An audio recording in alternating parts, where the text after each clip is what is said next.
Hello Technolovers, di tahun 2020-an ke atas seolah banyak terjadi konflik dan juga perang konflik bersenjata bermunculan dan terus berlanjut hingga sekarang.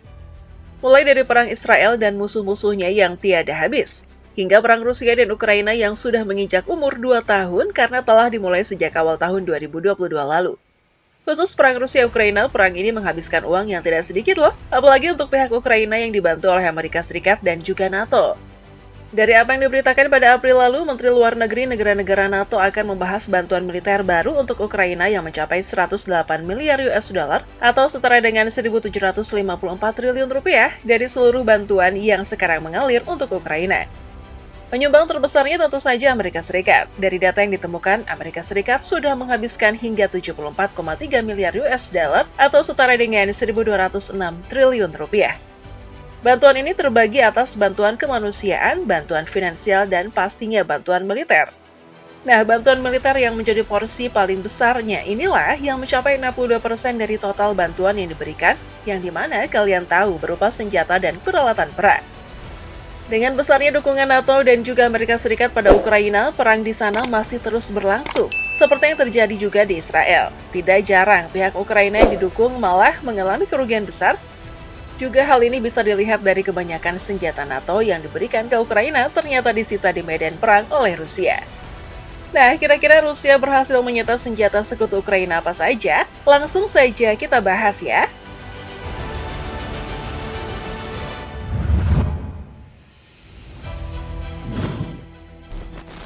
Yang pertama, Rusia dapatkan tank M1 Abrams milik NATO.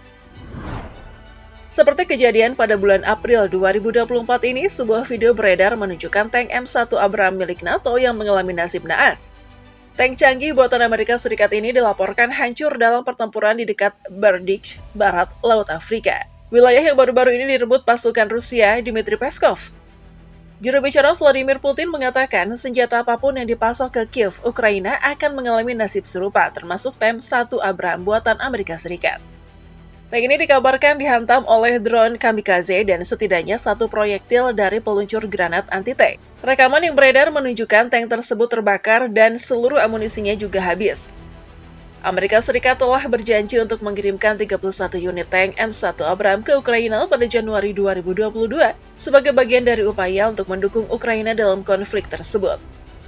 Namun, tank-tank tersebut baru tiba di Ukraina pada akhir tahun 2022 dan baru-baru ini muncul di medan perang di dekat wilayah Rusia. Namun apes, tank kebanggaan Amerika Serikat itu ternyata keok dan malah jatuh ke tangan Rusia itu sendiri. Yang kedua, Rusia dapatkan tank Leopard 2. Tak cuma M1 Abrams milik Amerika Serikat NATO, nasib serupa juga dialami tank tempur utama Leopard 2 sejak awal perang terjadi. Tank tempur utama inilah yang memang paling banyak dikirimkan ke Ukraina bahkan di awal tahun 2023. Negara-negara NATO membicarakan untuk menambahkan bantuan sejumlah 80 unit Leopard 2. Bantuan ini datang dari 6 negara NATO mulai dari Jerman, Polandia, Norwegia, Spanyol, Finlandia hingga Belanda. Banyaknya bantuan berupa tank Leopard 2 yang diberikan pada Ukraina jelas berbanding lurus dengan banyaknya tank tempur utama ini yang hancur juga di tangan Rusia di medan perang. Kehancuran demi kehancuran yang dialami tank tempur Leopard 2 milik NATO ini membuktikan bagaimana handalnya Rusia dalam mengatasi tank Leopard 2 dengan berbagai cara. Beberapa di antara Leopard 2 yang berlaga di medan perang bahkan ada yang disita oleh pihak Rusia dalam kondisi yang tidak rusak sama sekali, seperti yang diperlihatkan pada sebuah video viral pada April 2024 kemarin. Disitanya Leopard 2 milik NATO jelas merupakan hal yang sangat merugikan karena harga satu unit tank tempur ini mencapai 29 juta euro atau 503 miliar rupiah. Harga ini memang mahal, namun spek yang diberikan juga jempolnya. Dari kemampuan berkendara, kecepatannya mencapai 70 km per jam dengan daya jelajah hingga 340 km. Selain itu, persenjataan yang digunakan tank ini juga lengkap. Mulai dari senjata utama berupa 120 mm Rain Metal Rear, 120 dengan tembakan 42 putaran, kemudian ada juga senjata sekunder seperti senapan mesin ukuran 7,62 mm yang punya kemampuan membaca 4.750 putarannya. Wah, Rusia panen banyak nih. 3. Rusia dapatkan kendaraan lapis baja Bradley. Setelah tank tempur utama Leopard 2, ada juga lagi kendaraan lapis baja Bradley yang juga berhasil disita oleh Rusia di medan perang. Kendaraan tempur infanteri ini terlihat dilumpuhkan berdekatan dengan tank Leopard 2 dalam sebuah medan perang. Lumpuhnya beberapa unit kendaraan tempur infanteri Bradley ini disebabkan karena gagalnya strategi metode kontraofensif yang dilakukan oleh Ukraina.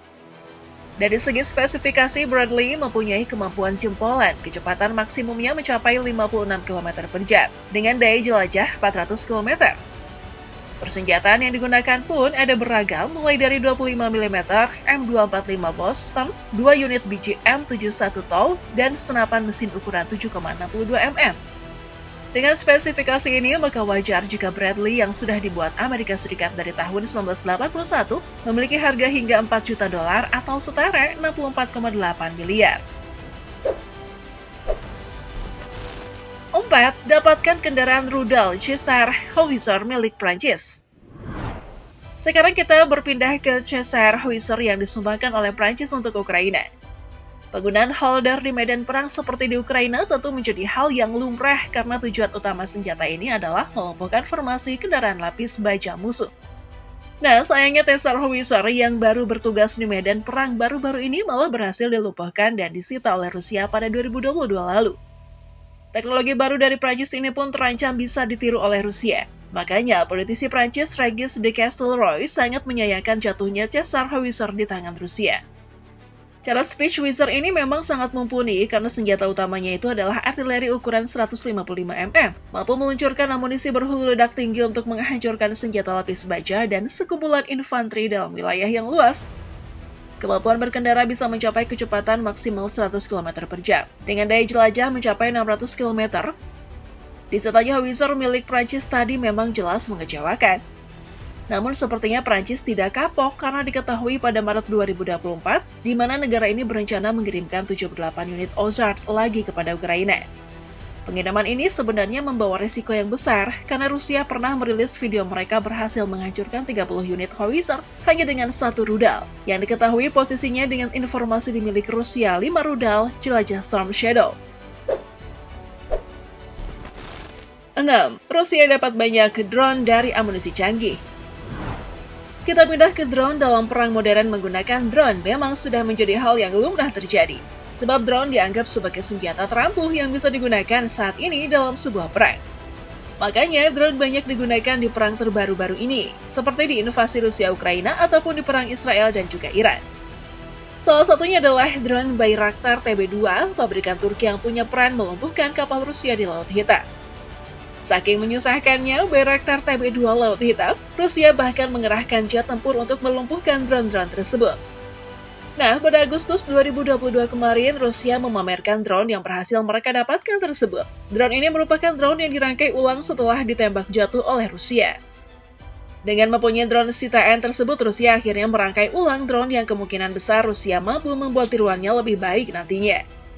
Kemampuan meniru Bayraktar TB2 jelas sangat menguntungkan bagi Rusia dari segi spesifikasi. Drone ini bisa tampil sangat hebat. Kemampuan terbangnya mampu membuat drone ini melesat ke kecepatan 122 km per jam dengan daya jelajah 4000 km dan daya tahan penerbangannya hingga 27 jam di atas langit.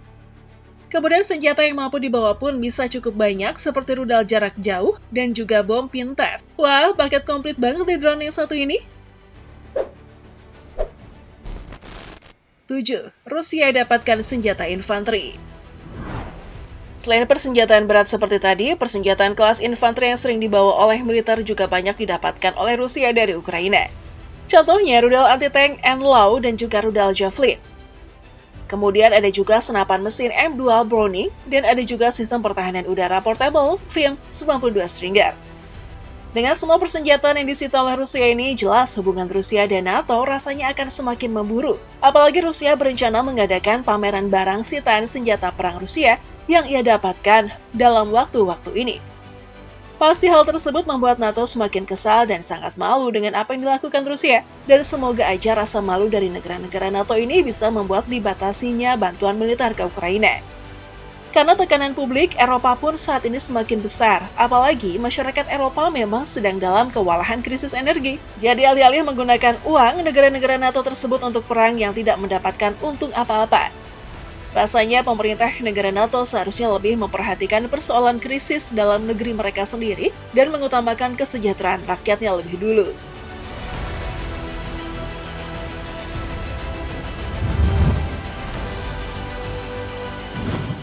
Nah, tapi gimana nih kalau menurut kalian tentang tindakan negara-negara NATO tersebut sebenarnya? Apa sih yang mereka ingin cari dari banyak perang yang terjadi belakangan ini? Coba berikan tanggapan kalian di kolom komentar.